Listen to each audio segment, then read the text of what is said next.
नमस्कार, आप देख रहे हैं आज तक। आपके साथ मैं हूं सईद अंसारी। स्वागत है आपका खबरदार। हिंदुस्तान के सबसे बड़े प्रदेश में चुनावी झगड़ा बेहद दिलचस्प मोड़ पर आ चुका है। सत्ताधारी समाजवादी पार्टी में वर्चस्व की लड़ाई ऐसी छिड़ी कि बेटे ने पिता का ही तख्ता पलट कर दिया। हिंदुस्तान के लोकतांत्रिक इतिहास में ऐसा पहली बार हुआ है जब पिता पुत्र दोनों ताल ठोककर पार्टी और उसके चुनाव चिन्ह साइकिल पर अपना अपना हक जता रहे हैं। 2017 के चुनाव के मद्देनजर उत्तर प्रदेश के मुख्यमंत्री अखिलेश यादव ने पूरे उत्तर प्रदेश में साइकिल ट्रैक बनवा डाले थे, लेकिन साइकिल की वो सवारी कर पाएंगे, इस पर अब कई सारे सवाल हैं।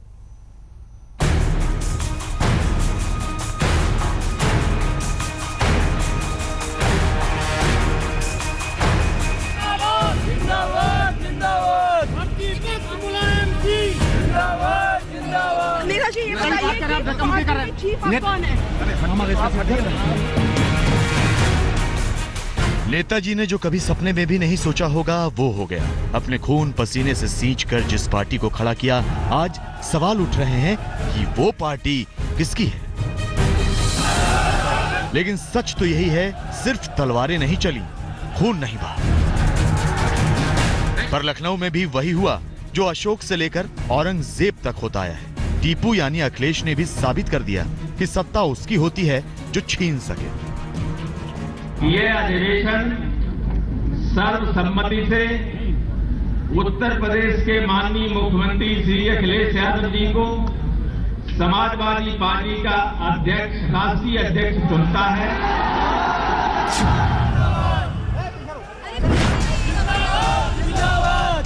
रविवार को अखिलेश के तख्ता पलट से भौचक्का हुए नेताजी और भाई शिवपाल सोमवार सुबह सुबह दिल्ली पहुंचे।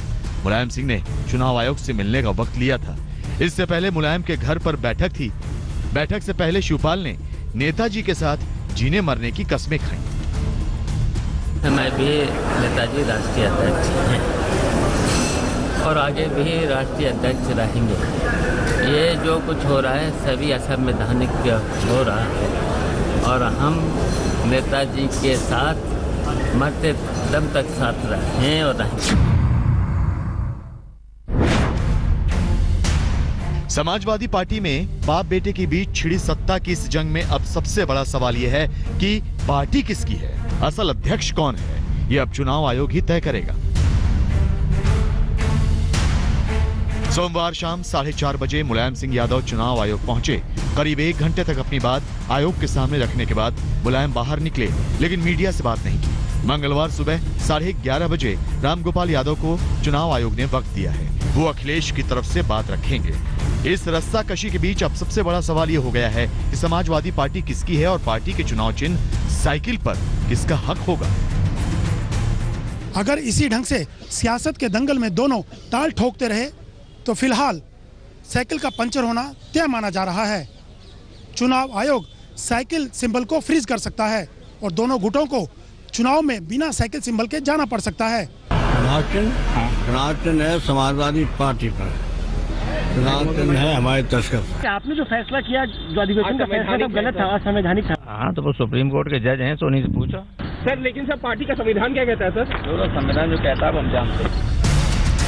सवाल ये भी है कि क्या 2 सवारों की लड़ाई में साइकिल जब्त हो जाएगी? जवाब सुनिए। जो इनकी पुरानी सिंबल है साइकिल, वो अभी फ्रीज कर दी जाएगी जब तक फाइनल फैसला नहीं होता। नौबत यहां तक कैसे पहुंची, अब वो भी समझ लीजिए। 28 दिसंबर को मुलायम सिंह यादव ने समाजवादी पार्टी के 325 उम्मीदवारों की लिस्ट जारी कर दी। लिस्ट में ज्यादातर अखिलेश समर्थकों के टिकट काट दिए गए थे। जवाब में 29 दिसंबर को अखिलेश ने 235 उम्मीदवारों की लिस्ट जारी कर दी। 30 दिसंबर को मुलायम सिंह ने सीएम अखिलेश और रामगोपाल यादव को पार्टी से निकाल दिया। 31 दिसंबर को अखिलेश और मुलायम ने विधायकों के साथ अलग अलग मीटिंग की और इस मीटिंग के बाद ही अखिलेश रामगोपाल का निलंबन रद्द कर दिया गया। कि सभी को याद रखना चाहिए कि बाप से औलाद और औलाद से बाप बहुत मुश्किल से जुदा होते हैं। लेकिन आजम खान की भावनात्मक अपील सियासत की जमीन पर 2 कदम भी नहीं चल पाई। इसकी जड़ में असल में 31 दिसंबर वाली बैठकें ही थी। अब समझिए कि 31 दिसंबर की बैठकों में हुआ क्या था, जो मुलायम 20 घंटे के अंदर सरेंडर की मुद्रा में आ गए। अखिलेश की मीटिंग में पार्टी के 229 विधायकों में से 200 से ज्यादा विधायक पहुंच गए। उधर मुलायम की मीटिंग में सिर्फ 18 मंत्री और विधायक पहुंचे। 395 घोषित कैंडिडेट में 1/4 भी कैंडिडेट मुलायम की मीटिंग में नहीं पहुंचे। अखिलेश के घर पर कार्यकर्ताओं का हुजूम उमड़ पड़ा। मंत्री आजम खान भी पहले अखिलेश से मिलने पहुंचे, बाद में अखिलेश आजम दोनों मुलायम के घर पर गए। ताकत की इस नुमाइश के साथ ही अखिलेश ने तय कर लिया कि अब पार्टी भी उन्हीं की मर्जी से चलेगी और इस शुभ काम को नए साल के मौके पर ही अंजाम दे दिया गया। और सत्ता जब हासिल होती है तो शुरुआती जोश संभाले नहीं संभलता। लखनऊ में भी यही हुआ। विजेता सेना की तरह अखिलेश समर्थकों ने लखनऊ के एसपी दफ्तर को करीब करीब रौंद दिया। एक कहावत है कि बेटे से बाप की हार ही उसकी सबसे बड़ी जीत होती है। हो सकता है कि मुलायम इसी फलसफे में जी जाए, लेकिन सबसे बड़ी चोट तो शिवपाल ने खाई है। लखनऊ से बालकृष्ण और कुमार अभिषेक के साथ आज तक ब्यूरो। अब सवाल ये उठता है कि विवाद की स्थिति में 2017 के चुनाव में क्या होगा, कौन किस चुनाव चिन्ह पर चुनाव लड़ेगा। एक्सपर्ट्स के अनुसार चुनाव आयोग को विवाद का निपटारा करने में करीब 5 महीनों का वक्त लग सकता है। इसलिए अखिलेश और मुलायम दोनों गुटों को आधिकारिक सिंबल मिलना मुश्किल है।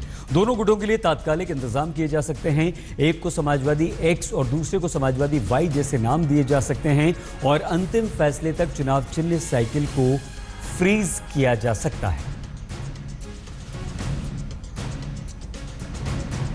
हमारे साथ हैं पूर्व मुख्य निर्वाचन आयुक्त SY कुरैशी साहब।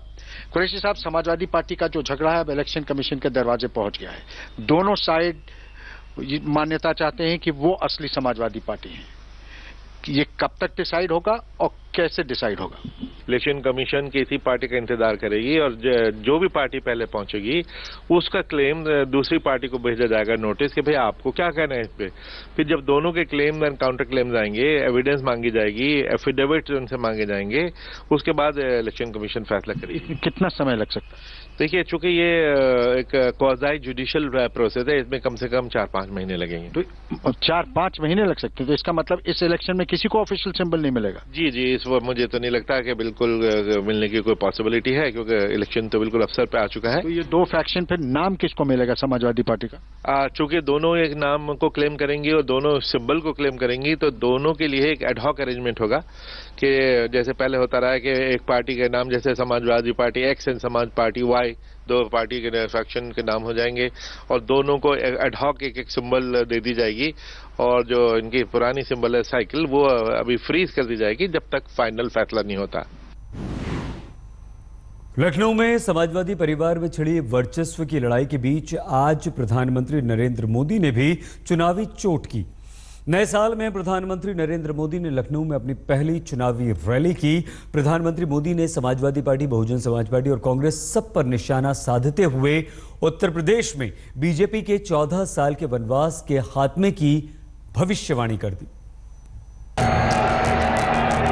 भारत माता की,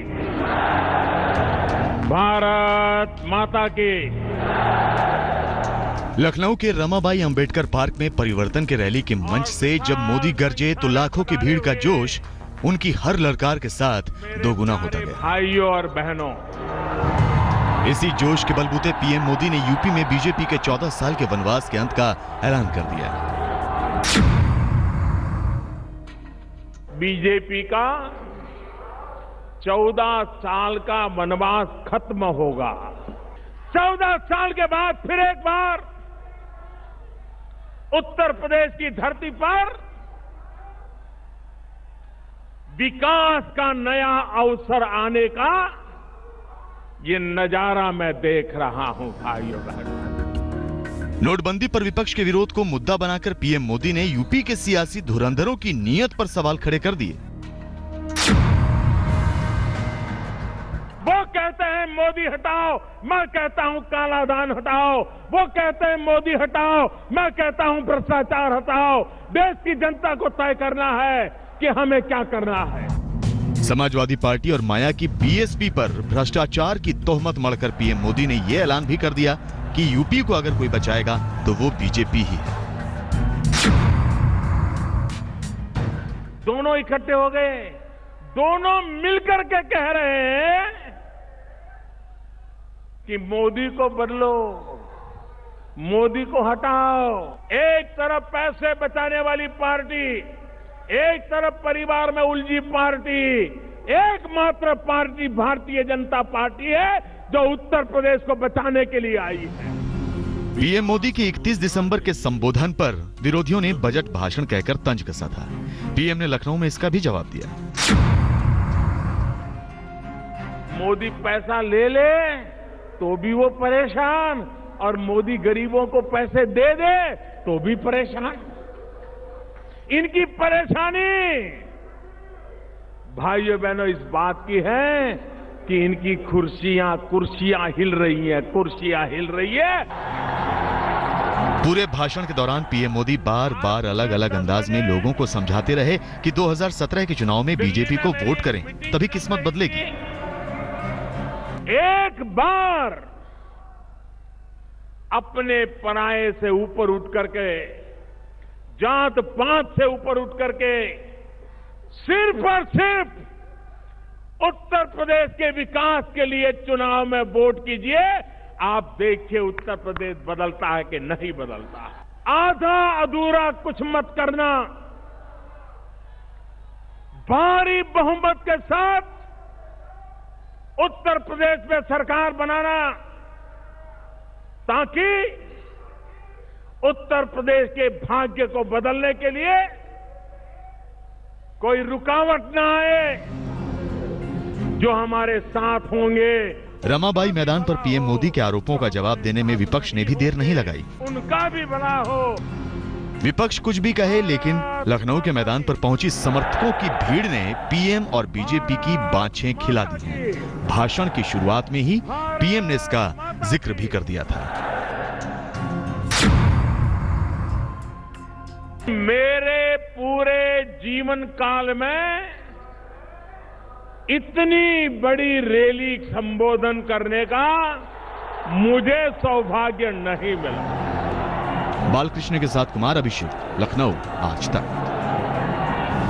नोटबंदी की घोषणा करने के बाद प्रधानमंत्री नरेंद्र मोदी ने देश की जनता से 50 दिन मांगते हुए कहा था कि 50 दिन में सारी परेशानियां समाप्त कर दी जाएंगी और समाप्त हो जाएंगी। नरेंद्र मोदी के मांगे 50 दिन साल 2016 की तरह ही बीत चुके हैं। बीते वक्त की अब तो बात भी हो चुके हैं, लेकिन 2017 का साल करेंसी की कमी अपने साथ लेकर आया है। उपलब्ध आंकड़ों के अनुसार नोटबंदी के बाद 15,40,000 करोड़ रुपए कीमत के 500 और 1000 के नोट सर्कुलेशन से बाहर हो गए थे, लेकिन अभी तक सिर्फ करीब 8 लाख करोड़ रुपए के ही नए नोट वापस सर्कुलेशन में आए हैं। आज स्टेट बैंक ऑफ इंडिया की चेयरपर्सन अरुंधति भट्टाचार्य ने खुद ये माना कि 10 लाख करोड़ रुपए के नए नोट सर्कुलेशन में लाने में सरकार को कम से कम 2 महीने और लगेंगे। इसका मतलब यह हुआ कि करेंसी यानी कि कैश की कमी अभी यूं ही चलती रहेगी।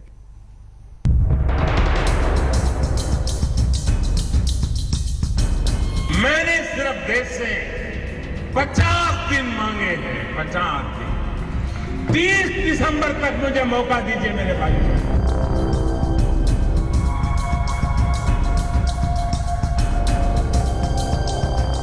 लीजिए, हो गए 50 दिन। हालात सुधरे हैं, लेकिन वो पुराने दिन नहीं लौटे जब बैंक या एटीएम से लोग बिना लाइन लगाए पैसे निकाल सके। दिल्ली में रिजर्व बैंक के बाहर तो अभी भी लंबी भीड़ लगी है। मुझे 5,000 ही चेंज कराने, क्योंकि मेरा खर्चा मेरे ससुराल वाले देते हैं। बस फोटो कॉपी कराने गई, फिर उसमें इतना टाइम लगा। ऊपर से बोल रहे हैं अनाउंसमेंट हो गया कि यहाँ चेंज नहीं होंगे। नए साल अपने साथ नए नोटों की किल्लत साथ लेकर आया है, लेकिन नोटों की ये किल्लत कब खत्म होगी ये सरकार बता नहीं रही, या शायद उसे भी इसका ठीक अंदाजा नहीं हो रहा। तभी शायद बहाने बनाए जा रहे हैं। एटीएम की भी ट्रांजैक्शंस पूरी स्टडी करके ध्यान आया कि कितना अमाउंट एवरेज विड्रॉ होता था, इसलिए उसको भी 4,500 कर दिया। 1 लाख से ज्यादा अधिक कोई विड्रॉल्स की कोई चंद ही लोगों को जरूरत होगी, और वो सब ऐसे लोग हैं जो डिजिटल या क्रेडिट कार्ड, डेबिट कार्ड से पूरी तरीके से अपनी पेमेंट कर सकते हैं। सरकार भले सवाल गोल कर जाए, लेकिन इससे ये सच नहीं बदलेगा कि नोटों की किल्लत अभी लंबी चलेगी। जानकार मानते हैं कि नोटों की किल्लत पूरी तरह खत्म होने में आधा साल खत्म हो सकता है। इंडिया स्पेंड नामक संस्था के अनुमान के मुताबिक अगर सरकार 9 लाख करोड़ रुपए सर्कुलेशन में लाना चाहती है तो इसमें मई 2017 तक का वक्त लगेगा, और अगर सरकार 14 लाख करोड़ रुपए सर्कुलेशन में लाना चाहती है तो इसमें अगस्त 2017 तक का वक्त लग जाएगा। So thereafter in April we will take देश के सबसे बड़े bank state bank of India की मुखिया का खुद का आकलन है कि नोट की किल्लत से राहत मिलने की शुरुआत होने में भी अभी 2 महीने और लगेंगे। क्लैरिटी नहीं है कि आपका जो पैसा आया है वो कितना रहेगा, कब तक रहेगा, कौन सेगमेंट में रहेगा, यानी कि वो सेविंग्स और करंट अकाउंट में बना रहेगा या फिक्स डिपॉजिट में चला जाएगा। ये सारा चीज के ऊपर निर्भर करता है कि ये रेट्स आगे चल के क्या होंगे। तो हम लोग को ये कहना है कि स्टेबिलिटी हम लोग देखते हैं मार्च के एंड तक आ जाएगा। हम पहले भी आप लोग को कह चुके हैं कि by the end of February we see some amount of normalcy being restored, because already some amount, say around 8.5 lakh crores are in circulation as cash. It is expected, as per the central bank's views, it is expected that full normalcy will be restored when we reach about 10 lakh crores. And 10 lakh crores we will reach by the end of January itself. But because even today the 500 rupee denomination is less than the 2000, therefore we are not seeing that amount of normal transactions. सरकार कुछ भी कहे या कुछ ना भी कहे, लेकिन लोगों को यह समझ आने लगा है कि नोटों की फुहारें अप्रैल में आएंगी, लेकिन नोटों का मॉनसून आने में कम से कम जुलाई का महीना आ जाएगा। पंकज जैन के साथ आज तक ब्यूरो। नोटबंदी के 50 दिन 28 दिसंबर 2016 को ही पूरे हो गए थे। इसके बाद प्रधानमंत्री नरेंद्र मोदी भीम ऐप लॉन्च करते वक्त भाषण दे चुके हैं, एक बार फिर देश के नाम संबोधन भी कर चुके हैं, और आज लखनऊ रैली में प्रधानमंत्री नरेंद्र मोदी एक बार फिर से बोल चुके हैं। लेकिन प्रधानमंत्री मोदी ने एक बार भी यह नहीं बताया कि नोट यानी कि कैश की कमी दूर होने की अगली डेडलाइन आखिर क्या है। नए साल पर देश को अपना नया आर्मी चीफ मिला है। जनरल बिपिन रावत देश के आर्मी चीफ बन गए हैं। उन्होंने 31 दिसंबर को जनरल दलबीर सिंह सुहाग की जगह आर्मी प्रमुख का जिम्मा संभाल लिया है। आर्मी चीफ बनने के बाद जनरल बिपिन रावत ने आज तक से खास बातचीत की है। तो अब हम आपको देश के नए आर्मी चीफ का पहला और इकलौता हिंदी इंटरव्यू दिखाएंगे, जिसमें जनरल बिपिन रावत ने पाकिस्तान के खिलाफ अपनी रणनीति के बारे में बेहद विस्तार से हमसे बातचीत की है। इसके अलावा जनरल बिपिन रावत ने दिल खोलकर अपनी दिल की बातें भी आज तक के साथ शेयर की हैं। 2 जो वरिष्ठ आपके जनरल थे उनको उनकी जगह आपको बनाया गया। आपको लगता है कि अब ये जो अध्याय है, क्योंकि उनके जो सीनियर मोस्ट इस्लामी कमांडर हैं लेफ्टिनेंट जनरल परवीन बख्शी, उनकी तरफ से कहा गया कि आपको पूरा सहयोग करेंगे, तो आपको लगता है कि ये जो एक अध्याय है ये खत्म होगा और आगे मिलकर दोनों जो वरिष्ठ जनरल हैं आपके साथ काम करेंगे? सबसे पहले तो मैं कहना चाहूँगा कि मैं बड़े ही सहनशीलता के साथ आपको कहना चाहता हूं कि मुझे जो जिम्मेदारी दी गई है उसको मैं स्वीकार करता हूं। जहां तक 2 अफसरों का सवाल है, मैं आपसे ये कहना चाहूँगा कि इन दोनों अफसरों के साथ मैंने कंधे से कंधा मिलाकर काम किया है पहले भी, और अभी उन्होंने जो अपना सपोर्ट दिया है। मैं as army chief Bipin Rawat सिर्फ एक इंडिविजुअल हूँ। मैं जो हूँ इस सेना का सेनाध्यक्ष बनाया गया हूँ, जो कि एक ऑर्गेनाइजेशन है। जो वो सपोर्ट कर रहे हैं वो ऑर्गेनाइजेशन को सपोर्ट कर रहे हैं, और मेरी तरफ से उनकी तरफ से जो वक्तव्य आया है वो इसीलिए आया है कि हम लोग इस आर्मी को सपोर्ट करेंगे, क्योंकि उनका जो मकसद है वो हमारी सेना को ताकतवर बनाना है और इसमें कोई फूट ना आने दिए, उसी मकसद से वो लोग काम कर रहे हैं, और मुझे यकीन है कि वो इस कार्रवाई में हमारा पूरा सहयोग करेंगे। आपको लगता है कि जो उरी का हमला रहा, उसके बाद नगरोटा, उसमें कहीं सुरक्षा में चूक की बात भी अभी, हालांकि जांच एनआईए पूरे मामलों की कर रही है, उस पर कोई सबक लिया आगे चीज़ों को लेकर? देखिए, जैसे कि मैं पहले भी कह चुका हूं, अगर कोई आदमी फिदाइन करने निकलता है और अपनी जान को न्यौछावर करने जा रहा है तो उसको रोकना बड़ा मुश्किल होता है। लेकिन हाँ, हमारे पास तौर तरीके हैं जिस तरह से इसको नाकाम किया जा सकता है। मैं यही कहूँगा कि नगरोटा में जो हमला हुआ था उसको हम लोग शायद समय से पहले नाकाम आप कर सकते थे। हो सकता है इनको टेररिस्ट को नाकाम करने में कुछ समय ज़्यादा लगा, लेकिन जहाँ तक हो सका सारे जो टेररिस्ट या जितने भी आतंकी आए थे उनको नष्ट किया गया। यह है कि सिर्फ थोड़ी समय की देरी हो सकती है, बाकी मैं कोई खामी नहीं समझता इसमें। इस वक्त मैं खामी नहीं समझता। बाकी जो हमारी इंक्वायरी चल रही है उसके बाद जो इंक्वायरी का जो नतीजा आएगा उसको देख के हम देखेंगे कि क्या कोई खामियां हुई हैं, और अगर कुछ खामियां हुई हैं तो हम उस पर आगे कार्रवाई करेंगे। जिस तरह का ऑपरेशन हमने सर्जिकल स्ट्राइक पीयूके में देखा, उस तरह के ऑपरेशन जरूरत पड़ने पर किए जा सकते हैं। इसके कई तरीके हैं, ये तो हमने सिर्फ एक तरीका अपनाया है। इससे पहले भी काफ़ी विचार विमर्श हुआ था कि किस तरीके से हम कार्रवाई को करें, लेकिन हमने उस वक्त सोचा कि ये सही कार्रवाई है, लेकिन हमारे पास अन्य तौर तरीके भी हैं। तो ये जरूरी नहीं है कि हर बार सर्जिकल स्ट्राइक ही की जाएगी। अब स्ट्राइक को आप कोई भी नाम दे दीजिए, लेकिन उसको करने के तरीके अलग अलग हो सकते हैं। वो मैं इस वक्त आपको बताना नहीं चाहूँगा, क्योंकि जितना हम अपने आतंकियों को गैसवर्क में डाल के रखें उतना ये अच्छा रहेगा। आपका फोकस रहेगा कि जो हमारे जवान हैं खासतौर से, चाहे उनकी पर्सनल वेपन्स हो, बाकी साजो सामान हो, उसकी कहीं कोई कमी ना रहे, क्योंकि इस तरह की चीज़ें चाहे पार्लियामेंट स्टैंडिंग कमेटी इस सवाल को उठाती हो। जानते हैं कि अब जो है, जो हमारे पास पुराने जो हथियार थे इनका मॉडर्नाइजेशन करने का समय आ गया है, चाहे वो इन्फेंट्री के हथियार हों, स्पेशल फोर्सेस के हथियार हों, इस तरह से मैकेनाइज्ड फोर्सेस में भी हमारे पास जो पुराने टैंक हैं उनमें भी हमने अपग्रेड्स करने हैं और नए किस्म के टैंक अपनी फौज में इंडक्ट करने हैं। ये इसी तरह से हमारे साथ जो इन्फेंट्री कॉम्बैट व्हीकल होती है, जो मैकेनाइज्ड फोर्सेस आर्मर्ड के साथ काम करती है, हमारी एयर डिफेंस है, हमारे पास एविएशन आर्म है, आर्टिलरी है, इन सब की ओर हमारा ध्यान जा रहा है और हम मॉडर्नाइजेशन की ओर बढ़ रहे हैं।